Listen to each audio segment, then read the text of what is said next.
Bismillahirrahmanirrahim. Assalamualaikum warahmatullahi wabarakatuh.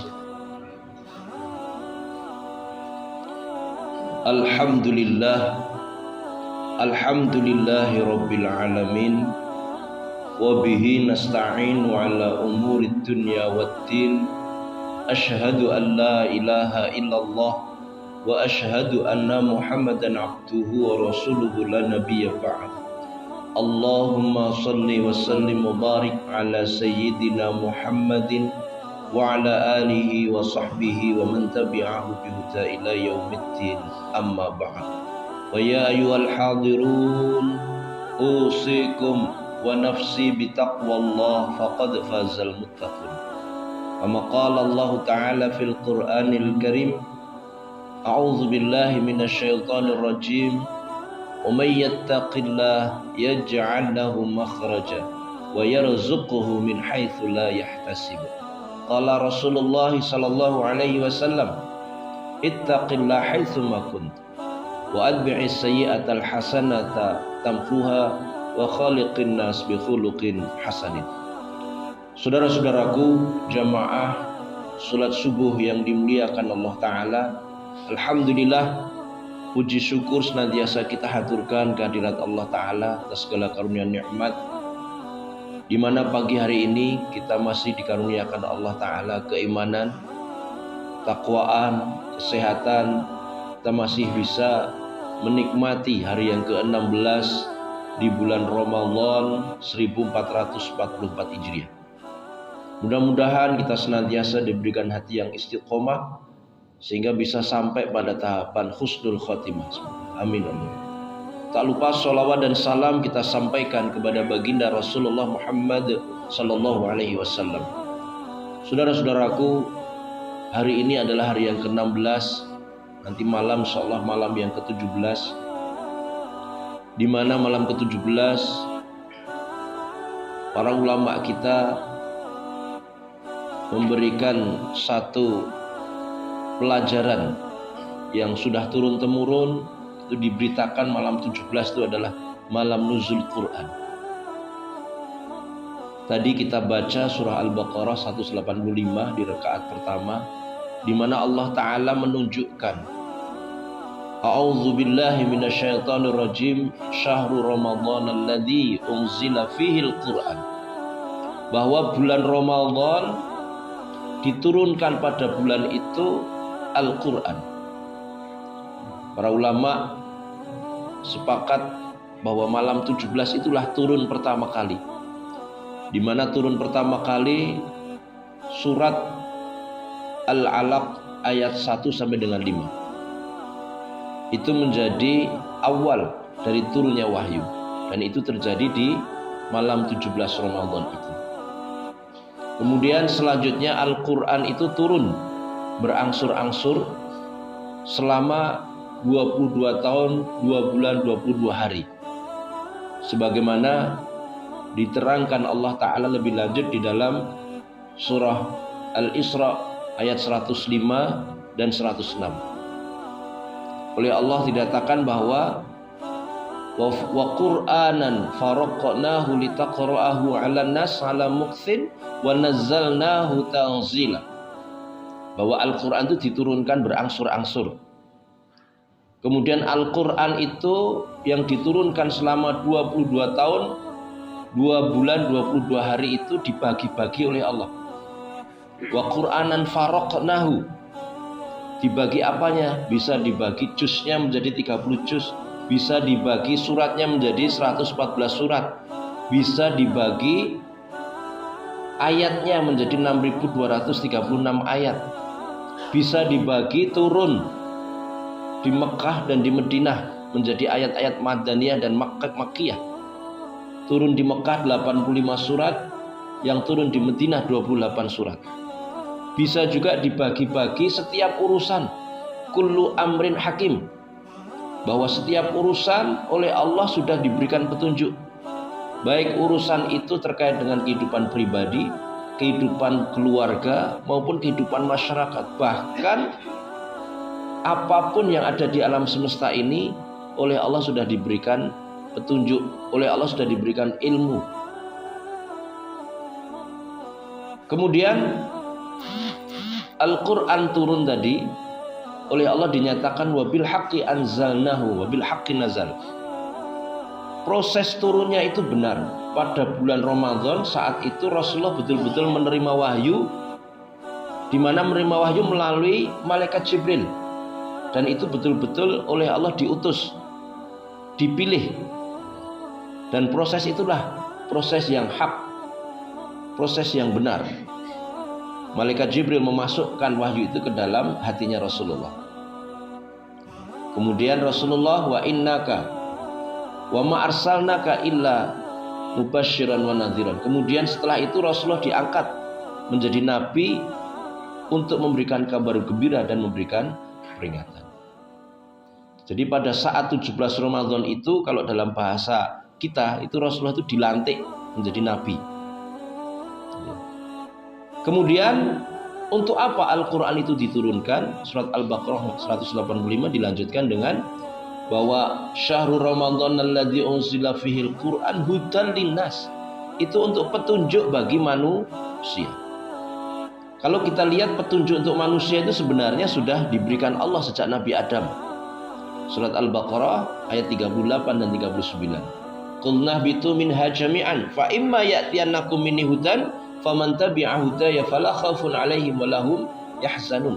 Ternyata sejak Nabi Adam itu Allah sudah memberikan pesan kepada Nabi Adam ketika diturunkan di bumi ini, fa imma ya'tiyannakum minni hudan, nek kalian mendapati petunjuk yang datang dariku dibawa oleh para nabi dan rasul, fa imma ya'tiyannakum minni hudan faman tabi'a hudaya, siapa yang mengikuti petunjukku, fala khaufun 'alaihim wa lahum yahzanun, maka tidak ada rasa khawatir, tidak ada sedih. Sebaliknya, walladzina kafaru, orang-orang yang kafir, wa kadzdzabu bi ayatina, dan mendustakan ayat-ayatku.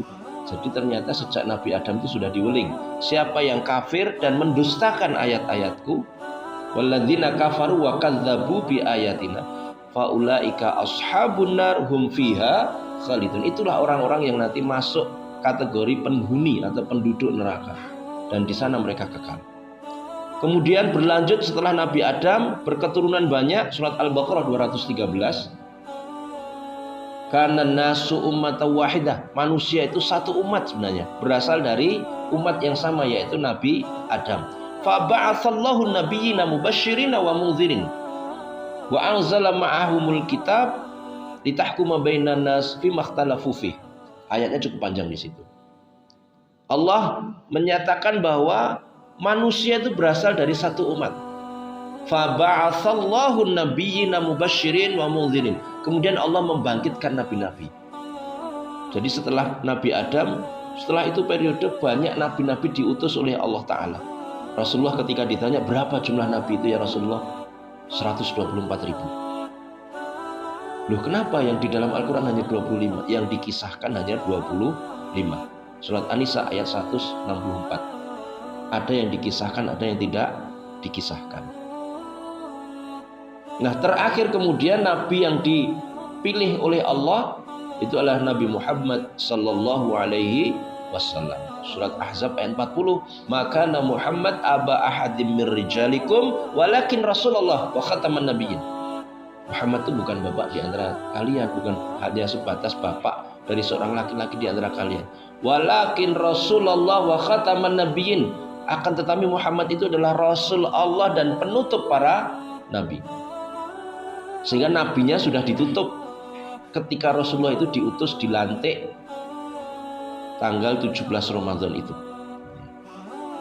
Artinya apa? Ketika nabinya itu nabi terakhir, maka wahyu, kitab yang diturunkan Allah itu juga kitab yang terakhir. Agamanya pun juga sempurna. Terbukti di dalam surat 5 ayat yang ketiga, surat Al-Maidah ayat ketiga, Rasulullah menerima wahyu terakhir itu al-yauma akmaltu lakum dinakum wa atmamtu alaikum ni'mati wa raditu lakumul Islam madina.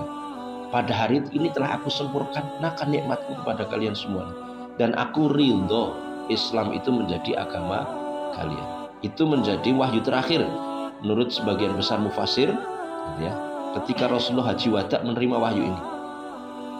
Kemudian surat An'am 115 ternyata dinyatakan lagi, wa tammat kalimatu rabbika sidqan wa adla, bahwa Al-Quran itu telah tamat,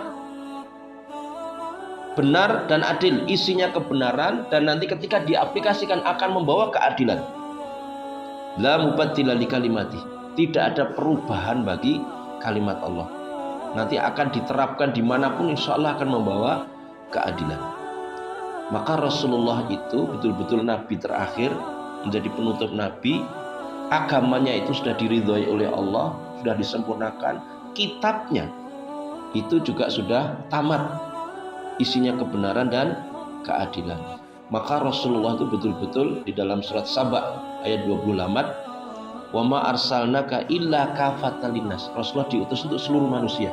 Kalau dulu nabi-nabi hanya satu kaum, ini untuk seluruh manusia. Bahkan tidak hanya manusia, wa ma arsalnaka illa rahmatan lil alamin, surat Al-Anbiya 107. Dan tidaklah kami utus engkau kecuali untuk rahmat untuk seluruh alam semesta. Karena nabi terakhir, maka apa yang dibawa Rasulullah itu sebagai rahmatan lil alamin, rahmat untuk alam semesta semuanya, tidak hanya manusia tapi alamin. Maka saudara-saudaraku, Al-Quran yang turun pertama kali di 17 Ramadan itu tujuannya adalah hudan linnas. Petunjuk itu sudah ada sejak zaman dahulu, tapi ini dipastikan oleh Allah yang terakhir betul-betul ditandaskan lagi, hudan linnas, petunjuk untuk manusia. Petunjuk untuk apa? Pertama, petunjuk untuk bagaimana kita betul-betul menjadi abdinya Allah. Surat Az-Zariyat ayat 56, wa ma arsalna wa ma khalaqtul jinna wal insa illa liya'budun. Tidaklah aku ciptakan jin dan manusia kecuali untuk ibadah, untuk mengabdi. Pengabdian kita kepada Allah itu betul-betul diberi petunjuk bagaimana cara mengabdi kepada Allah itu. Maka diutus Nabi Rasul sebagai uswatun hasanah, sebagai contoh, pemberi suri tauladan bagaimana mengabdi kepada Allah.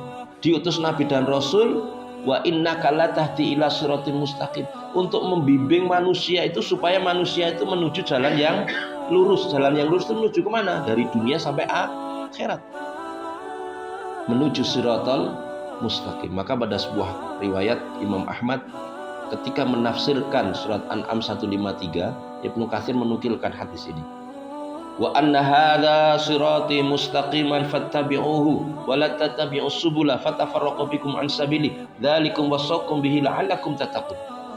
Inilah jalanku yang lurus. Jadi Rasulullah menggambarkan jalan itu menggunakan kayu, kemudian mengubur di tanah. Ini jalan yang lurus menuju surga. Fattabi'uhu, ikutilah dia.